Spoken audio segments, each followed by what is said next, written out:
Voulez-vous que Dieu livre vos batailles?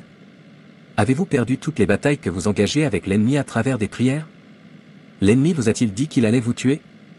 Peut-être que Dieu a répondu à vos prières et seulement pour découvrir que le témoignage a disparu. N'ayez plus peur, ne laissez jamais rien vous frôler autant. Il n'y a pas de problème qui n'ont pas de solution permanente avec Dieu. Le Dieu d'Élie se lèvera et combattra ses batailles, situation jusqu'à la victoire. Jusqu'à ce que Dieu vienne et livre nos batailles, nous continuerons à travailler dans le domaine des prières. Puisque nous ne pouvons pas combattre seuls, nous devons présenter ces batailles à Dieu pour les vaincre en notre nom. Mais avant la prière, permettez-moi de vous demander ceci. Êtes-vous un enfant de Dieu? Avez-vous donné votre vie à Jésus, pour que Dieu combatte pour vous? Vous devez être en relation avec Dieu en acceptant Jésus comme votre Seigneur et votre Sauveur personnel, car la Bible dit, ce Jésus est la pierre que vous avez rejetée, qui est devenue la pierre angulaire.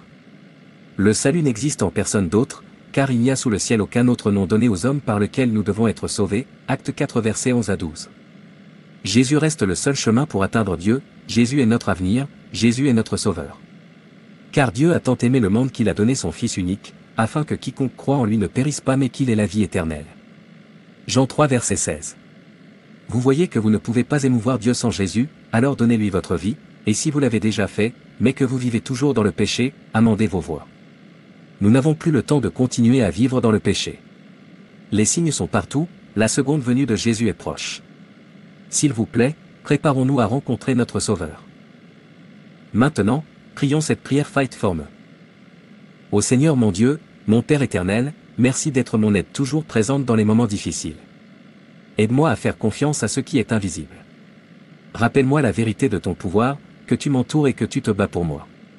Vous avez dit dans Exode 14 verset 14, que, tu se battras pour moi, je garderai ma paix. Ô Dieu, lève-toi et combats mes batailles qui sont plus fortes que moi, au nom de Jésus.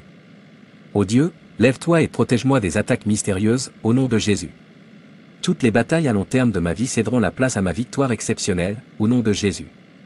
Chaque bataille étrange au bord de ma percée, dispersée par le feu, au nom de Jésus. Tout ce que l'ennemi utilise pour me combattre les frustrera, au nom de Jésus. Tout pouvoir retardant la manifestation de mes percées, meurt, au nom de Jésus. Tout ce qui est programmé dans ma fondation pour gâcher mon destin, meurt. Au nom de Jésus. Chaque malédiction de « tu n'excelleras pas », travaillant dans ma lignée, sera brisée par le feu, au nom de Jésus. Père Seigneur, roi-moi pour réussir dans tous les domaines de ma vie, au nom de Jésus. Je prie, Amen. Psaume 18 versets 37 à 40. J'ai poursuivi mes ennemis, et je les ai atteints, je ne me suis pas retourné jusqu'à ce qu'ils aient été consumés. Je les ai blessés qu'ils n'aient pu se relever, ils sont tombés sous mes pieds. Car tu m'as ceint de force pour le combat, tu as soumis sous moi ceux qui s'élevaient contre moi. Tu m'as aussi donné le coup de mes ennemis, afin que je puisse détruire ceux qui me haïssent. La victoire est à vous. Amen. Ne vous fatiguez jamais à prier, continuez à prier jusqu'à ce que la victoire soit vôtre, tout comme Dieu a donné le vainqueur à David, il vous donnera la victoire. Merci et n'hésitez pas à vous abonner, liker et partager. Que Dieu te bénisse.